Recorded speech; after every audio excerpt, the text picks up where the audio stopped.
Bienvenidos al canal de Calm Analytics, les habla Boris Tessenhausen. Hoy es 17 de noviembre y será una edición muy ajetreada. Este problema explica por qué los rusos defienden a Putin a toda costa, incluso cuando los mitos propagandísticos se desmoronan ante sus ojos. Y esta explicación se encontró en el momento en que se realizaba un experimento con sectas del fin del mundo, curiosamente en la Iglesia Ortodoxa rusa. Pidieron a sus sacerdotes que filtraran lo que decían y que los activos del Kremlin fueran intocables. Se ha encontrado un nuevo defensor del oro de Putin en Europa. Y Trump apoyó las nuevas sanciones contra la Federación Rusa. El truco de pensiones de Putin. No es necesario pagar pensiones si no llegas a la edad para recibirlas. Y 4 países para elegir. A Maduro le ofrecieron opciones para huir. ¿A dónde huirá el dictador venezolano y cómo se comportará Donald Trump con él en adelante? De esto y más hablaremos en el episodio de hoy. Habrá muchas cosas interesantes. Si es la primera vez que visitas el canal, bienvenido y suscríbete para no perderte los próximos episodios. Y aquí hay un momento interesante. El fin de semana estuve discutiendo con mis conocidos el tema de por qué de repente una gran cantidad de personas que leen libros, tienen acceso a Internet, han recibido educación, ¿por qué creen en la propaganda más lineal, salvaje y agresiva?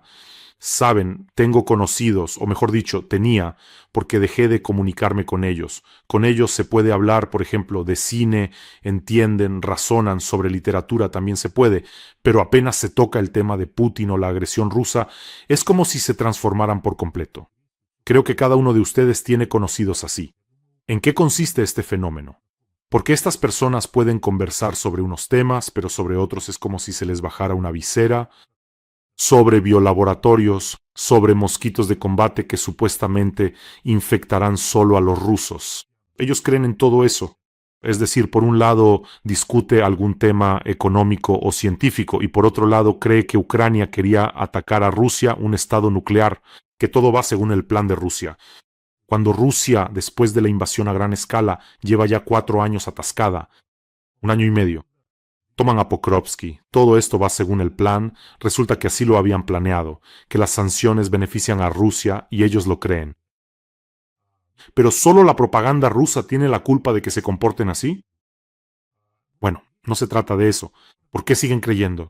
Hay un experimento maravilloso sobre este tema realizado por uno de los padres de la psicología estadounidense, Leon Festinger, y sobre la disonancia cognitiva. Seguramente muchos de ustedes lo han escuchado. Es mucho más interesante cómo el autor llegó a este concepto.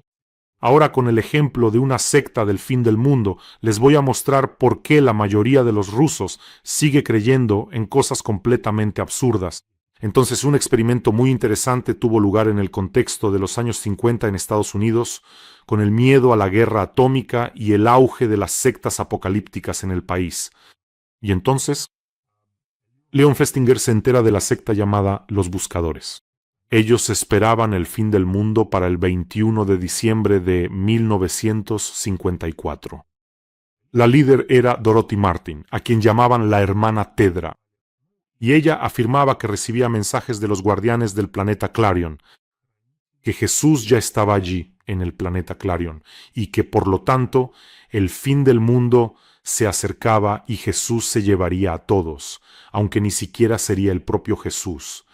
Todos serían llevados por un ovni y transportados hacia Jesús. Es decir, Estados Unidos sería destruido por una catástrofe y los verdaderos creyentes serían trasladados allí en un ovni.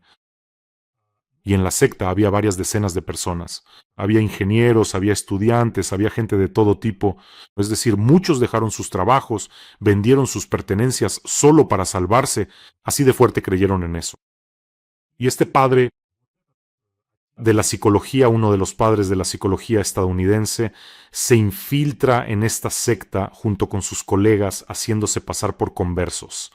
Es decir, documentan todo, graban todas las conversaciones. Y entonces llega el día X, es decir, el día del fin del mundo, el 21 de diciembre de 1954. Todos esperan, la catástrofe no ocurre, el ovni no llega. ¿Y qué fue lo que pasó? Probablemente piensen que todos se levantaron y dijeron, bueno, ya está, nos vamos. ¿Qué es esta tontería, hermana Tedra? Así no habíamos quedado. A las 4:45 la hermana Tedra recibe un nuevo mensaje del planeta Clarion diciendo que la fe de esta secta salvó al mundo. ¿Saben cómo reaccionó el grupo? Solo unos pocos se fueron, solo aquellos que habían hecho inversiones mínimas. O sea, los que no dejaron su trabajo, no abandonaron a su familia, no vendieron su casa ni sus propiedades, etc. Ellos sí se fueron. Dijeron, ¿qué es esto? En serio. Llegó un nuevo mensaje. Se cancela el fin del mundo. Y el grupo, aquellos que eran el núcleo, los que sacrificaron mucho, algunos lo sacrificaron todo, creyeron aún más. ¿Entienden? Y fue entonces cuando el grupo empezó a hacer labor misionera. Y entonces Festinger llegó a la conclusión de que cuando los hechos contradicen las creencias, surge esa disonancia cognitiva. Para aliviar ese conflicto interno, las personas no renuncian a su creencia, reinterpretan esa realidad. ¿Entienden? Encuentran una explicación de por qué Rusia lleva 4 años aquí, por qué algunos mosquitos deberían matar solo a los rusos, y así sucesivamente, o infectarlos. Es decir, adaptan su mundo a esa realidad. También entre los rusos, por eso en algunos casos está claro que la propaganda también aporta su parte allí. Por eso los rusos han dedicado toda su vida, Putin lleva gobernando un cuarto de siglo, han dedicado toda su vida a justificar por qué es así. Ahora, no hablo de todos los rusos. Hay rusos que luchan por Ucrania y ayudan a Ucrania, pero justificaban, no salían a protestar, aceptaban esa narrativa. Es más fácil aceptar toda esa realidad que romperla, y entonces todo encaja de inmediato. Siempre se encuentra una justificación de por qué el segundo ejército o incluso el primer ejército del mundo no puede vencer a Ucrania. ¿Qué decir de vencer? Putin ahora simplemente pide, denme un pedazo de tierra. ¿Lo entienden? En la historia hay muchos casos similares. La Gran Decepción, por ejemplo, el año 1844. La secta de Jim Jones, eso fue en Guyana, en el año 78. Eso está muy cerca de lo que hace Putin. Es decir, cuando el líder ya estaba claramente loco, muchos seguidores seguían creyendo en auténticas locuras, porque lo habían apostado todo a ese culto. Y muchos rusos han entregado su vida al culto de Putin. ¿Lo entienden? No pueden ver con claridad. Por eso, quienes vivieron la mitad de su vida en la Unión Soviética y el resto fuera de ella, experimentaron tal colapso. Es decir, no se reconoce que existió un régimen totalitario, millones de personas reprimidas, ejecuciones, etc. Ya lo he hecho, pero ¿sabes lo delicioso que era el helado en la Unión Soviética? Eso es, el cerebro busca. Ese es un buen hecho, pero no todo es así allí. ¿Por qué no quería admitirlo? Aquí ocurre lo mismo. Y por cierto, con esa secta de Jim Jones, todo terminó en un suicidio masivo. 900 personas. Y los rusos no pueden admitirlo. No quieren ver los errores de Putin. Al contrario, refuerzan su fe, reinterpretan la realidad. Porque admitir la verdad sería muy, muy doloroso. Tendrán que romper muchas cosas dentro de sí mismos. Por cierto, amigos, en el programa anterior cerramos la colecta para el segundo respirador para el primer Medbat. Un enorme agradecimiento de parte del primer Medbat. Pronto habrá un video de ellos, muy inspirador. Simplemente son increíbles. Bueno, como ya tenemos varias colectas, van una tras otra. Comenzamos una nueva colecta. Esta es una colecta para drones nocturnos Mavic más Avengers, para la 32ª Brigada de Acero que lucha en la dirección de Pokrovsk, allí donde Putin ya ha vencido a todos, lo ha conquistado todo, donde millones de personas ya se han rendido ante él, donde ya ha rodeado a todos y así sucesivamente. Pues allí le están dando batalla, incluida la 32ª Brigada de Acero. Y aquí hay un mensaje del comandante de la batería de la 32ª Brigada Mecanizada de Acero Independiente. Y el comandante allí, quiero decirles, no es nada sencillo. Este es un mensaje dirigido a nosotros, por favor, véanlo. Бажаємо здоров'я! Я командир батареї американських систем М109 Паладин 32-ї окремої механізованої сталевої бригади, яка зараз знаходиться на Покровському напрямку. Ми разом із глядачами каналу Бориса Тізенгаузена збираємо на комплекси Mavic 3T та Mavic 3 Pro та антени з репітерами до них. Ми дуже дякуємо глядачам каналу, які допомагають нам та не забувають, що війна триває. Дякуємо вам. Слава Україні! Героям слава! Así es el comandante de la 32ª Brigada de Acero. Amigos, vamos a ayudar a nuestros artilleros. El enlace para donar está en la descripción de este video.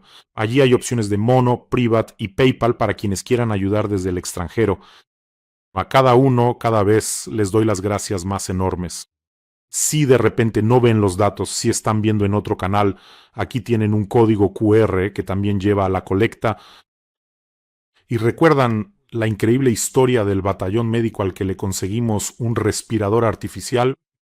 ¿Recuerdan esa increíble historia de la evacuación de un combatiente que estuvo más de 30 días herido en las posiciones y luego fue evacuado en el evacuador terrestre Maul, para el cual hicimos una colecta juntos? Es decir, muchos en ese momento escribieron que simplemente les salían lágrimas de los ojos, que ese dron terrestre recorría 60 kilómetros y que los drones enemigos le lanzaban todo tipo de porquerías. Pero aún así, llegó con una rueda dañada, recogieron al combatiente y ahora se está recuperando. Y durante esos 30 días el sargento permaneció con él en las posiciones, no lo dejó solo, esperó la grúa y cargó al combatiente herido en ella. Y él mismo se quedó en las posiciones. Y muchos entonces preguntaban, ¿qué pasó con ese sargento? Pues bien, hace un par de días salió y cuando me lo contaron, no sé, casi saltó hasta el techo de la alegría. Es decir, salió hace un par de días, ahora ya se puede hablar de ello, simplemente increíble. Yo creo que son personas de titanio, personas así merecen premios y por cierto, haremos todo lo posible para que así sea. Bien hecho, sargento, espero que pronto sepamos su nombre y podamos darle las gracias personalmente. Amigos, así resulta que nuestro programa trata tanto de personas luminosas como de seres oscuros, de aquellos que también contribuyen enormemente al lavado de cerebro de los rusos sobre la Iglesia Ortodoxa rusa. En la Iglesia Ortodoxa rusa acusaron a los rusos de atacar a la Iglesia debido a la publicación de declaraciones escandalosas de sacerdotes.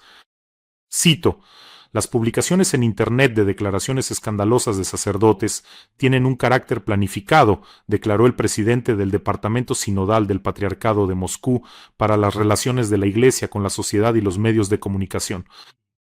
La gente, continúa él, la gente ha captado una especie de ola, una tendencia y decidió, vamos a revisar regularmente los sermones y buscar algo así. ¿En serio? ¿Buscar? Y si mejor no dijeran esas cosas, entonces nadie encontraría nada. Según él, algo similar ya había ocurrido antes, pero ahora tiene simplemente un carácter planificado. O tal vez es porque estos curas tienen que justificar la guerra también. Ahí es donde aparece de todo, ahí es donde apareció esa porquería. Se metieron en asuntos políticos, aunque en realidad la Iglesia Ortodoxa rusa nunca estuvo separada del FSB. Creo que el patriarca Kirill no tiene menos rango que un general, un rango del FSB. En relación con esto, este encargado de las relaciones con los medios instó a los clérigos a no exponerse y a no decir de más. El predicador debe entender que cuando la mitad de la iglesia lo está grabando, no se sabe a dónde irá eso después. Resulta que, en nuestra programación, casi en cada programa, aparece alguna locura de los representantes de la Iglesia Ortodoxa rusa, pero los culpables no son quienes dicen y difunden esas tonterías, sino quienes los graban, resulta ser. Esa es la lógica. Y también, por ejemplo, lo que declara un representante de la Iglesia Ortodoxa rusa, simplemente de lo más reciente vamos a enumerar lo que recuerdo, que en una prédica alguien dijo que los rusos no pueden reírse. Eso no es para los rusos. Que la vida en realidad es para el sufrimiento y no para la alegría. O por ejemplo el sacerdote Kirill. Markovsky declaró que a una mujer le bastan 10.000 rublos para una vida normal y que un salario de 100.000 es una prueba terrible para una mujer, un lujo que no agrada a Dios, y que 90.000 de esos 100.000 deben ser entregados para las necesidades de la iglesia. Y otro protopresbítero también se destacó recientemente diciendo que la mujer debe ser un hada del hogar y que el trabajo interfiere con su verdadero propósito de cocinar. Borscht, sentarse en la cocina y así sucesivamente. Y sobre los llamados del jefe de la Iglesia Ortodoxa rusa, el patriarca Kirill, a rezar por Putin y sobre cómo llamó a la guerra contra Ucrania una guerra sagrada, prometiendo el perdón de los pecados a todos los rusos que vayan. firmen un contrato y mueran en esta guerra contra Ucrania. Él prometió el perdón de los pecados. ¿Cómo se puede tratar realmente a este engendro del infierno? No temo usar esa palabra. Otra noticia interesante. La directora del mayor depósito de activos congelados de Rusia amenazó con presentar una demanda contra la Unión Europea en caso de que estos sean confiscados. El depositario internacional Euroclear en Bélgica podría acudir a los tribunales si la Unión Europea decide incautar estos activos congelados de Rusia. Así lo declaró la directora general de la organización, Valérie Urbain. Eso no se descarta, existen leyes y dependiendo de la base legal decidiremos qué podemos y queremos hacer. Actualmente allí están congelados 193.000 millones de euros en activos rusos, de los cuales 180 pertenecen al Banco Central. Y esta frase, simplemente yo no pasaría por alto esta noticia, hay bastantes defensores del oro ruso en Europa.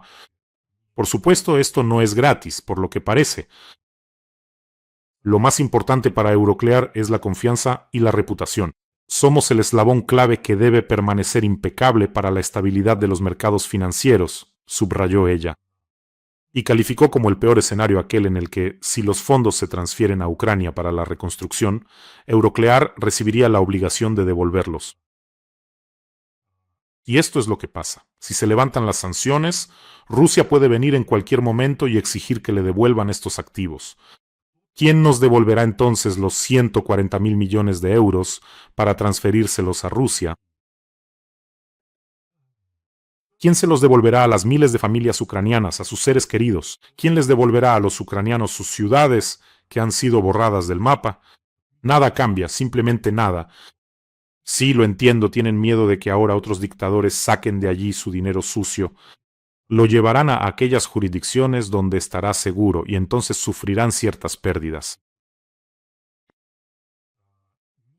Así como en su momento se hacía la vista gorda ante el origen del oro del Tercer Reich en Europa, ahora se protegen los activos del Hitler moderno. No, ¿cómo pueden?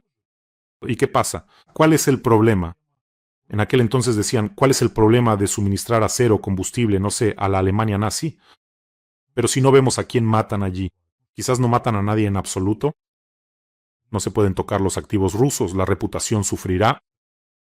Por cierto, en su momento los nazis, esto para que lo tenga en cuenta Bélgica, los nazis, cuando entraban y ocupaban un país, lo primero que hacían era sacar el oro de los bancos. Por ejemplo, de Bélgica a Bélgica le quitaron 225 toneladas de oro belga que estaba depositado en Francia y simplemente lo vendieron sin más a Suiza. Y Suiza en ese momento no sabemos de dónde viene ese oro. Por supuesto que lo compramos. En Suiza no hicieron preguntas, al igual que no hacían preguntas sobre el oro fundido de joyas o de los dientes de los prisioneros de los campos de concentración. Lo principal es la reputación, no el origen. Por favor, no diga eso. Lo importante es la estabilidad. Para que Hitler supiera, trae el oro aquí, nosotros lo venderemos en Portugal. Todo es estable, todo está bien. Por cierto, en los años 90 se desclasificaron documentos de los que quedó claro que en los bancos suizos sabían perfectamente de dónde provenía el oro de la Alemania nazi. Por favor, se los ruego, por supuesto que lo sabían. Bueno, en general, por cierto, hay un libro interesante.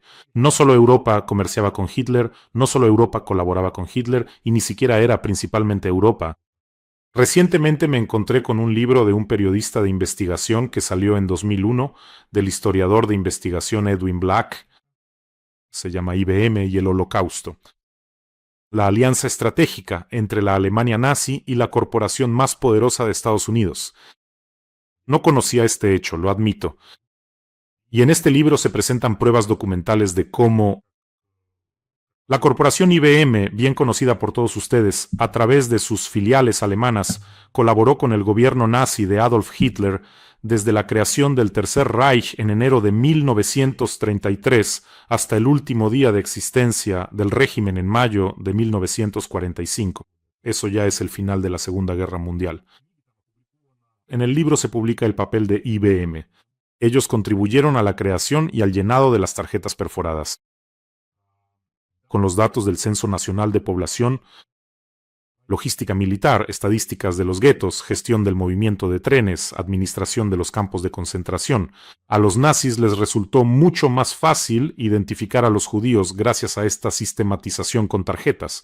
En general, después de esta guerra también habrá, como después de aquella guerra, libros e investigaciones. Solo que creo que será mucho más, porque vivimos en un mundo digital, donde todo deja huellas.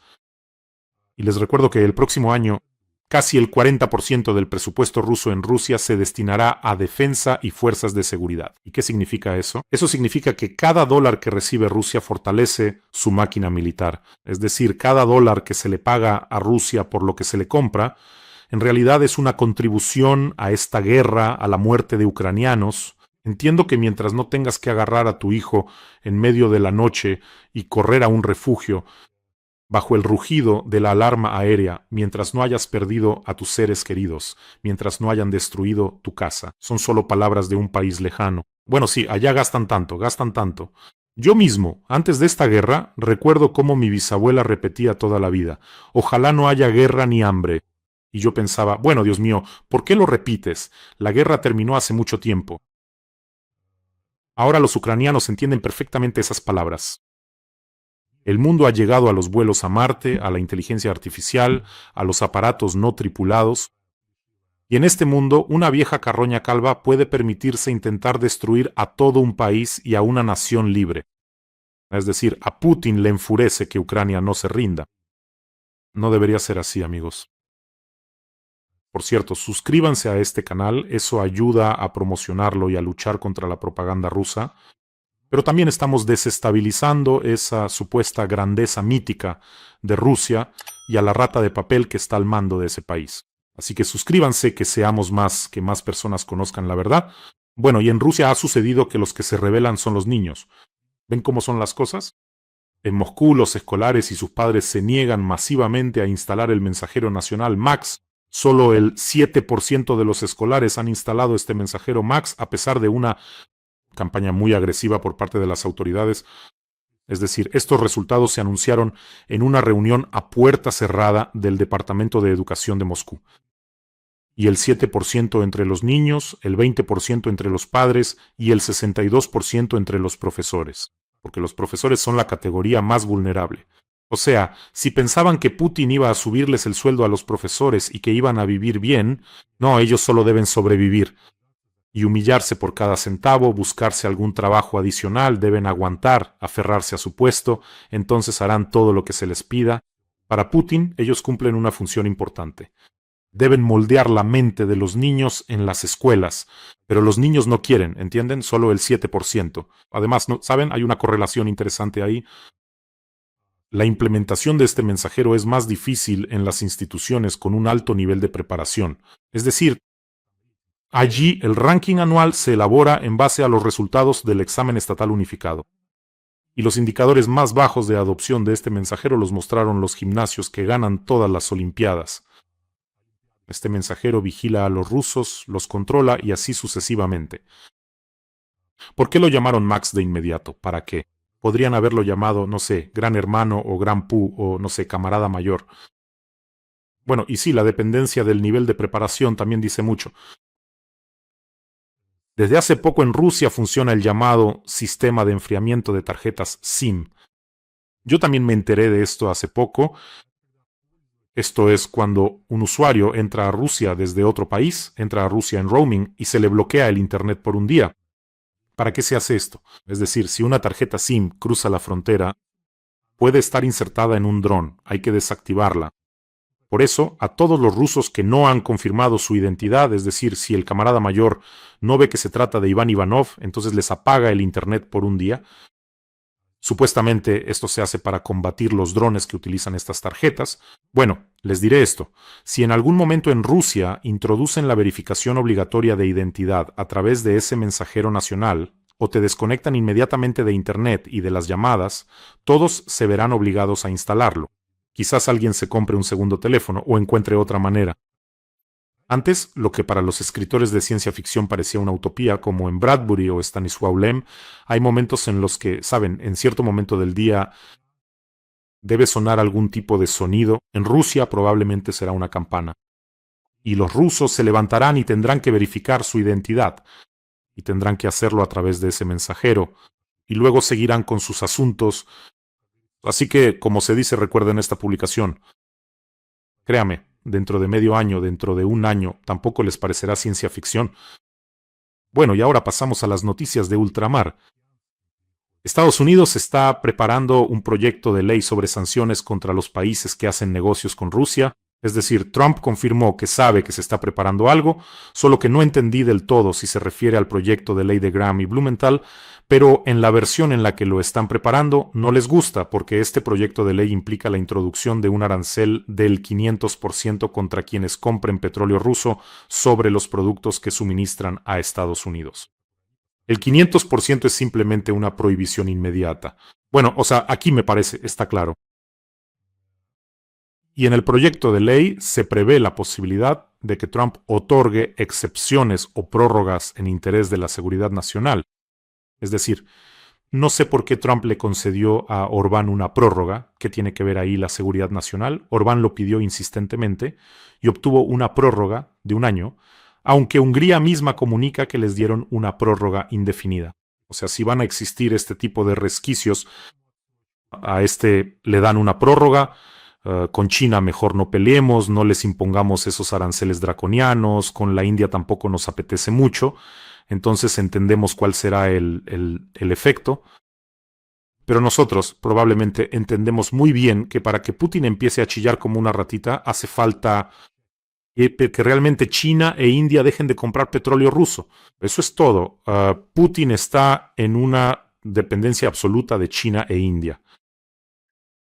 Bueno, ahora algunas empresas chinas e indias ya están reemplazando el petróleo ruso, es decir, las sanciones empiezan a funcionar, el lazo alrededor del Kremlin se está apretando, pero por ahora solo se han impuesto aranceles del 50% contra ciertos grupos de productos provenientes de la India, y aún así, los energéticos no están incluidos en estas sanciones. Es decir, el petróleo ruso que va a las refinerías de la India, allí se convierte en diésel, gasolina, queroseno.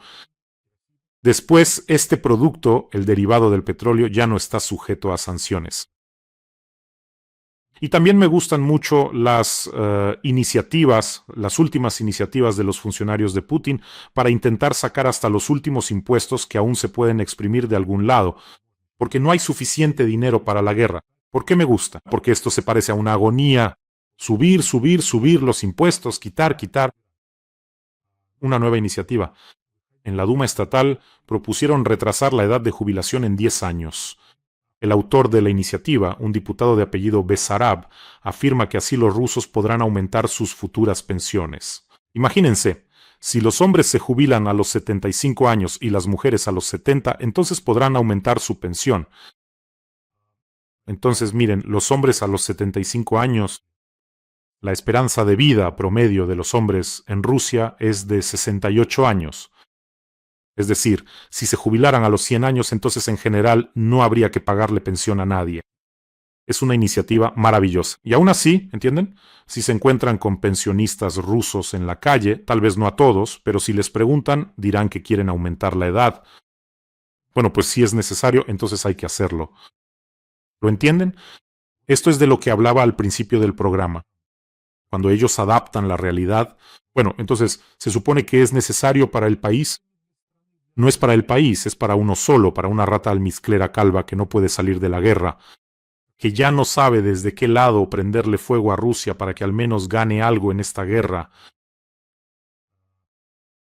Sobre Trump y Maduro, ahí también hay un momento interesante.